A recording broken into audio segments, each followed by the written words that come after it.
Hello everybody, how are you going? Well, welcome to how trains are replacing planes in Europe. Imagine a high-speed train system that connects every major city in Europe, allowing you to quickly traverse between countries with more ease than taking a plane. Well, this is the plan that rail industry leaders in Europe are currently trying to bring to life. In June of 2022, leaders met in Lyon, France to establish a plan that will double European high-speed rail use by 2030 and triple that number by the year 2050. Ooh, okay then, I don't really know if that's fast enough or as fast as I would have expected it to be, especially coming from the rail leaders. I'm sure that they want as many people on their trains as possible, and I guess they are probably generally at capacity, and so they need to be greatly expanding their capacity up to 2 or 3 times to be able to accommodate the people. So you probably need what, triple, quadruple, 5 times, 6 times as much capacity to be able to take those people everywhere they need to go.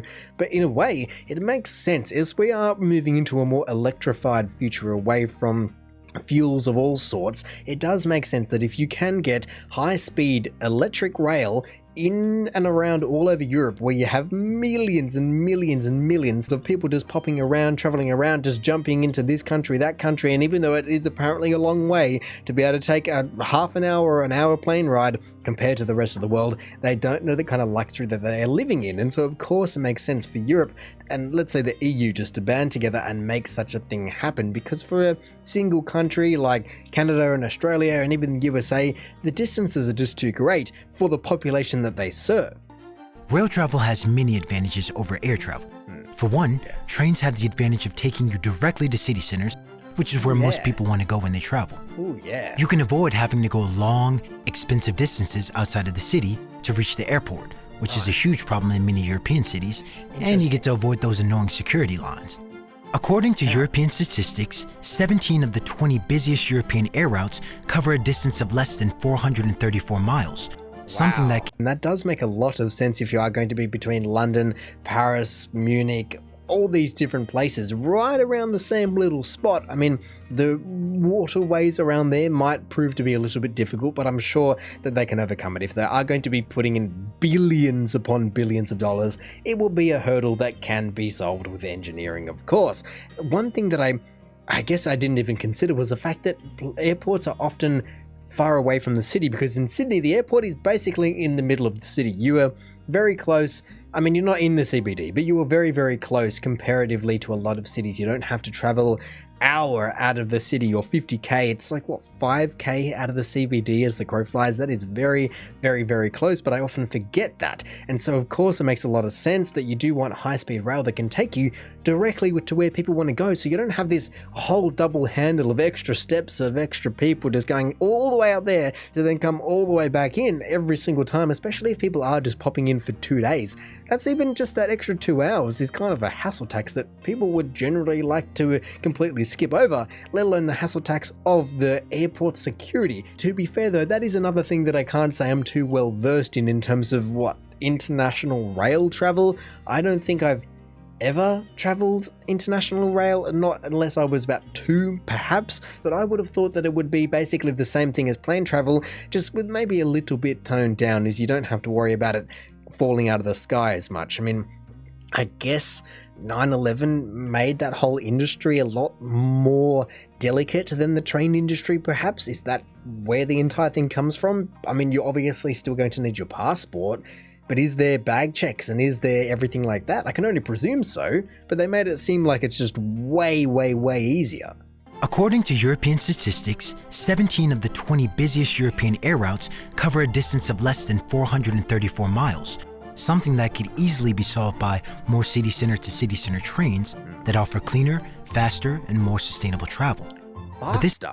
Faster than the planes. I don't know about that one. I mean, maybe faster than the hour that it takes you to get over to the airport, and then an hour in customs, and then an hour flight, and then an hour in customs, and then that would be a 5-hour journey perhaps compared to a 3-hour train ride if you're going, what, 200 miles an hour? Is that realistic? And you're traveling 230 or 430 miles, then about a 3-hour round trip of door to door would be fairly feasible. And so maybe that's how it's faster, but then absolutely it could be cleaner if you do have just clean energy, especially if it's in Europe and they're going very much down that path, especially if they are looking at it by 2030 and then 2050, a few things are going to change over the next 25 years, that is for sure. And so if you are able to do it, it just makes a lot of sense. Let alone the fact that trains can kind of be as long as you want them to be. I mean, maybe if you're traveling at 280 kilometers, 380 kilometers an hour, you don't want it to be 400 cars long like a mining train would, but you can definitely fit a lot more people on a train than a plane. So even the efficiency of scale would just come into it. And so I wonder how, as much as the rail industry may very well be wanting to expand, what kind of pushback would there be from the flight industry? But this can only happen if the right infrastructure exists. Yeah, that's for sure. You don't want it to derail everywhere at While Europe 380 already km/h. has thousands of miles of rails, an international network rail project of this size will require a collaborative effort of money, contracts, and regulations between countries, as well as a huge expansion of current infrastructure. Yeah. Some high-speed lines such as Paris to Lyon, Berlin to Munich, Milan to Rome, and Barcelona to Madrid are already success stories for the possibilities of the project. Fair enough. But there are others like the Paris to London via the Channel Tunnel and Paris, Brussels, Amsterdam, Cologne line that are not as successful as they should be in converting travelers away from air travel. So a group of European organizations representing non-state owned railways have united together to study and highlight the benefits and possibilities of a rail connecting European major cities and capitals. Oh, why are they so different, or why are they not success stories? I mean, I have heard that I believe in the UK, and I can only presume that the Channel Tunnel train would be part of this, that trains are actually quite expensive, and I don't get that. As in Australia, I believe that trains are relatively cheap. I mean, to be fair, we don't have any high-speed rail, but I don't know anyone that would ever catch the train to Melbourne or to Brisbane from Sydney. It would take you probably a day or something. I don't know how fast they would be, but there's not that many regional trains, if any, that would really do that line that would take people. It's just not a thing. I mean, you can go there, well, you used to be able to go there for maybe $60, $70, $80. Now it's probably $150 just because of pricing and everything like that. And so to be comparing that to a high-speed rail network, I'm sure people would love to use it. It would still be a 4 or 5 hour trip if you're traveling 250k an hour. But why is it in the UK so expensive if you do have the population to back it? That's always the thing. You need the population to be backing anything. If you just have the numbers, people will come, and if people will use it, investors will come. That's basically as simple as it is. And so in Europe of all places, why do you have some success stories and not all success stories? The most important thing is that the group is going to figure out how to pay for tens of thousands of miles of new lines, and how the rail network can help the EU achieve its Green Deal goal of carbon neutrality by the year 2050. Oh, that's a big, big deal for them. If they're trying to be hammering down on certain things, they do have to be offering a way for people to be getting around. And so even if it does come out as some astronomical figure of $1 trillion, I don't know, is that completely ridiculous? Between all the countries, I feel like it's not completely ridiculous. I feel like that could be done to some degree, and if everyone banded together, it could be feasible. I don't know how you pay for that overall. You know, like Lithuania isn't going to be able to afford as much as France is, but I don't know how you split it all up. I guess obviously France is going to have a lot more people going through it, and they already have a bundle of infrastructure ready and in operation, so perhaps they could just jump onto those lines. How you standardize the entire thing and just maintain it as a EU, I don't know how well the EU does in those regards already. And then especially given the fact that the UK is now, with Brexit, not part of the EU, does it get included as this? Oh, there's a few hurdles to get through, of course, but it's going to be a major driving factor if they are trying to get planes out of the sky. There is other options that it can be very, very quick. If not quicker than a small light plane, you can get around, and you just need to be actually going, oh, let's do it. The new rails and lines will need to be strategically planned, and this is where the biggest fights are sure to happen. Yeah. How will countries reach an agreement on what routes and lines to prioritize and fund, and which ones to ignore? Especially with so much on the line for the future. The building of a rail network like this is sure to have a huge amount of influence over Europe's future over the coming centuries. So naturally, countries will want to fight for their own interests. Countries like Italy, Spain, and France have already built high-speed lines connecting their biggest cities, and have construction in progress, and even more already planned for the future.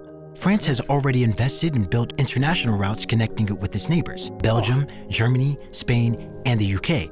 And it's currently under construction Lyon to Turin line, which we'll touch on a bit later. Interesting. So yeah, even that they're going, well, we're already prioritized it, so you guys can just come onto our line. We're ahead of the curve. We're not going to be upgrading our system because why would we? We already have things implemented. We're not going to go ahead and spend $100 billion and then rip it out and then have to spend another $100 billion to put the same thing back in. However, I did want to be coming back to this map to see how the entire thing was working, as it says traditional routes with some TGV services. And then you've got the other high-speed rail, or is this all high-speed rail that we're looking at? Maybe different speeds, different maximum speeds. I mean, I would love to compare this to a map of Japan. Obviously, that's a completely different ballpark that they've already gone and implemented, but that's not an international route, you know? They're not connected to China and Korea, and that's basically what the EU here, or this video is talking about. And that would be a huge deal to be connecting, what? Basically 2 billion people together if you connected it to China, Japan, and Korea. That's insane. That's more definitely than Europe has, surely. Yeah, I just had to look it up and it was about 750 million. And so to be having half what those 3 Asian countries have is a big deal. But you still have a lot of people, 750 million people to be getting around between these big cities. You know, these are worldwide cities. London, Paris, Brussels, all of these ones could definitely use this kind of transit, because people in Europe do allegedly get around a lot. Like I said, people do just pop around for the day or the weekend, unlike a lot of other countries do, because they can physically hop on a plane. And I guess this is actually going to be a counterpoint for about 20 euros probably is what I've heard, maybe 50 euros, and just fly around. But I'm sure if you could not have to drive an hour out to the airport and get a taxi or park and then pay for all of that, if you could just go straight from the city center, these big interchanges wherever they were, straight to the other interchange in the middle of the city, absolutely you'd take that. I mean, unless you're trying to fly directly to one place, but then even high-speed rail to your airports, that would also be a huge deal. Germany will obviously play a huge part in a European network like this, and they have a proposal to reboot the Trans-Europe Express, which is an extension of their Deutschland Tag program, which seeks to unite all German towns and cities over a certain size with high-speed services by 2030. A few mountains will need to be moved, well, kind of, such is the case with the Alps and the Pyrenees, 2 mountain ranges that have caused travel problems in Europe since the beginning of time. High-speed rails in these mountainous regions are very expensive and infrastructurally challenging, but the lack of them is a huge obstacle for connecting otherwise close central cities like Munich and Milan. Direct rails in these type of regions could bring a huge amount of business to the rail system. A good example of this mountainous cross-border investment is the Turin-Lyon high-speed railway, currently under construction, that will connect the Italian and French railway networks and be 170 miles long. Oh my goodness, I mean, even just look at that, 1.43 billion euros. That's why I thought that for about $1 trillion you could probably get it done, and yes, that's a lot of money. But that's over 25 years of all of Europe pooling their money together that surely they can get it done. I mean, the amount of money that even Sydney, let's say, has spent on not train line infrastructure, I mean, a little bit of it train line, but even road infrastructure, you're looking at billions and billions and billions. And that's just for one city, let alone the infrastructure for an entire continent, if you want to be calling that. An entire massive worldwide area can, I think, pull the money out of somewhere to be able to just upgrade their entire system to be getting it to basically world class, like the best in the world. Yes, Tokyo is incredible. Yes, other places, and let's say France, they have their domestic lines, but to be having this international line would be so impressive, to be connecting these areas together. I mean, they're already a tourist central hub, but to be able to provide these services and also do it on a time frame in terms of travel time frame of half an hour, incredible. It's not like you're hopping on the train and you're going through the tunnel that's, I think it was 65-kilometer tunnel to connect France and Italy, and it's not a 40-kilometer-hour train. No, it takes you 3 minutes to get through the tunnel compared to 4 hours over it. Oh, and even the fact that it says it right there, by 2030, it will reduce 3 million tons of CO2 emissions per year, and that's exactly what we were talking about before in terms of if they are trying to meet these goals. It's kind of the perfect alternative that we have right now. You can't just teleport people around. But rail, especially if you can just put it on solar panels, let's say, it just sounds like the perfect system. I mean, yes, you do have to be mining through a mountain, but as long as you don't hit too many water tables and you do take environmental considerations, which Europe is, I think, generally all right at in the grand relative scheme of things, it's definitely not a bad idea. Instead of just polluting the mountain from above, you can just dig through it and just deal with it in another form. And then also quickly just coming back to what they were saying about Germany wanting to connect every single city or town over a certain size with high-speed rail. I mean, I guess every town probably already has rail to some extent, but to be having high-speed rail as that wide of a network of an entire country is very, very impressive. And yes, it's once again a population versus size of the country kind of thing, but I'm always just amazed that people actually go, yes, let's do this. It is actually an economically viable thing. It will prove to be good. And even like you said, over the centuries, this isn't like, oh, it's going to be good for the next 5 years and then we'll have to rip it out. Some of these rail lines have been in for so long, you just kind of have to change them to meet high-speed rail standards, I'm sure. And so if you can just do that, do it, and it will be an incredible investment. The project is planned to be finished in 2032. Technologies like digital signaling, automatic train operation, big data, and improved ticketing will definitely be required if countries hope to attract the millions of new passengers needed to make the effort a success. Absolutely. By 2025, the Community of European Railways says that it hopes to establish an independent ticketing platform that will combine all Europe-wide available fares and schedules. By 2030, this data could be integrated with other modes of transportation, providing travelers with door-to-door information and fares for their train, bus, bike, tram, or other modes of transportation journeys. Fair enough. This type of integrated model is already in place in countries like Switzerland, Germany, and Austria. Of course it is. Of course, Switzerland, I mean, yes, they're small, but of course they just had to come in there and go, we're the kings of rail in the world. I feel like when you hear like the Swiss Alp rail lines, they're incredible that they managed to build them, but they also just seem to be so well run. I don't know if I've ever heard, especially considering that they're in mountains, on lakes. It feels like a Polar Express route. They're always up. I feel like I've never heard of them being, they're down for the year. I mean, or down for eternity, as they just get fixed because the entire thing just fell off the side of the mountain. It just feels like it's a very well-run system. And so to be incorporating all EU ticketing systems and even down to the bike, I don't really know how that fit into it, but if you can do it, sure. If you can get all of that data into big data, as they called it, and just really crunch the numbers and get people moving for an efficient price instead of paying, I don't know, 100 euros to be flying around and paying a taxi 100 euros to be driving out to the airport and parking your car and all of that stuff. If you can just get around for 30, for half the price and half the speed and half the time, you best believe you will attract customers. It's just so cool, and just so cool to think about that Europe actually is in a position where they can do it. Like I said, with the big countries, it's so hard. Yes, we have so many minerals and so many options in that regard, but if you just don't have the population, you just can't do it. Like the US is in its own kind of entity of, it has stupid amount of people in the scheme of things, having the third biggest population in the world, and they're a big country, so they've filled it all. Where Canada, even Russia is kind of very, very sparsely populated. Australia, very sparsely populated. There are a lot of big countries that don't really get around. There's only really one method of transportation because you couldn't do this. It's just not viable. Competition on high-speed routes is proving popular with riders in Italy and Spain, where they're offering improved services, more frequent times, and cheaper fares. In other parts of Europe, organizations like AllRail are pushing for similar reforms, but the progress has been frustratingly slow. While shiny and sleek new high-speed trains are getting all the attention and investment, the reality is that the majority of people will actually benefit most from improving local and regional train services and switching freight over from the roads onto the rail. For example, Trenitalia in Italy has announced a number of low-cost, high-speed routes in recent years, such as lines from Milan to Paris. But they haven't put the same kind of investment into their local and regional lines, with many of these local lines being closed down or in such disrepair that they're inoperable.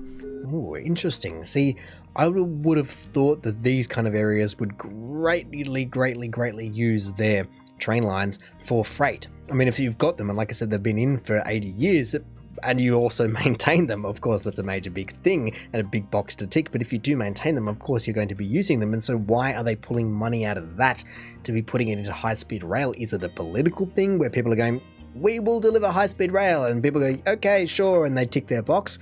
Perhaps that is often a major selling point for a lot of these things where you go, okay, you can rob Peter to pay Paul in the way of, yes, I can get to the city in half the time, but I can't eat when I'm at home because the food is expired by the time it gets here.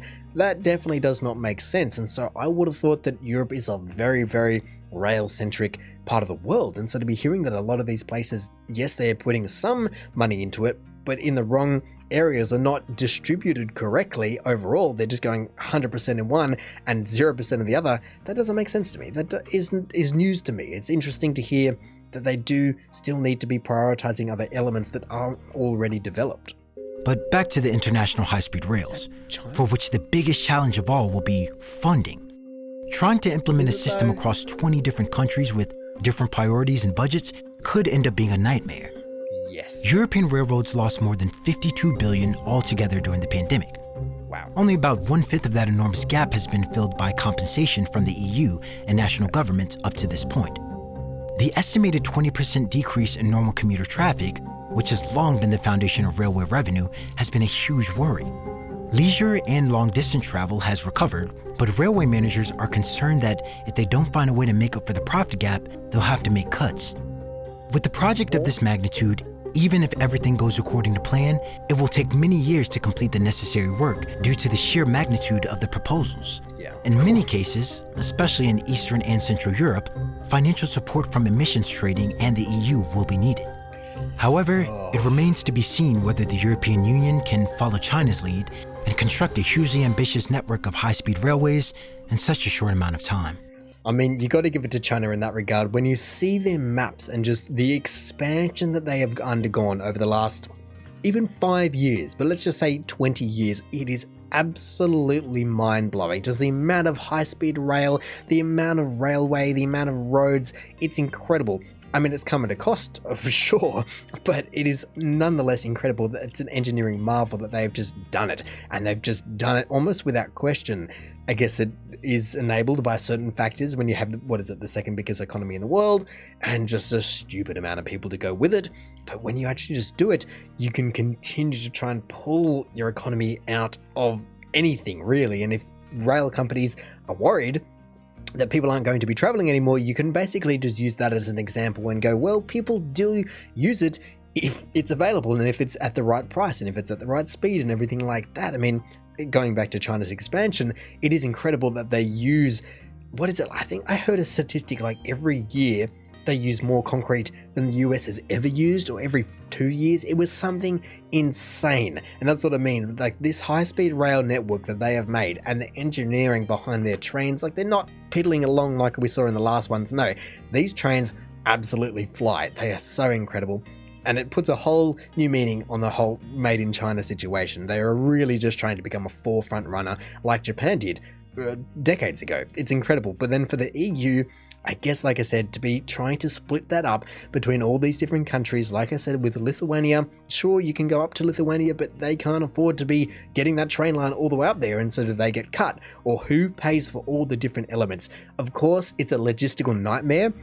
No one's saying it's not, but it's definitely, I feel like, reasonable to be able to kind of do and crunch the numbers and go between all, I think they said 24 countries. Surely, even if it is $1 trillion, surely you can all pull together to make that money come out of somewhere over the next 27 years. You know, it's like 50 billion a year. Yes, they lost 50 billion in 2 years, but that's exactly that. All these countries pooling their resources together, I would think would be able to kind of make that happen.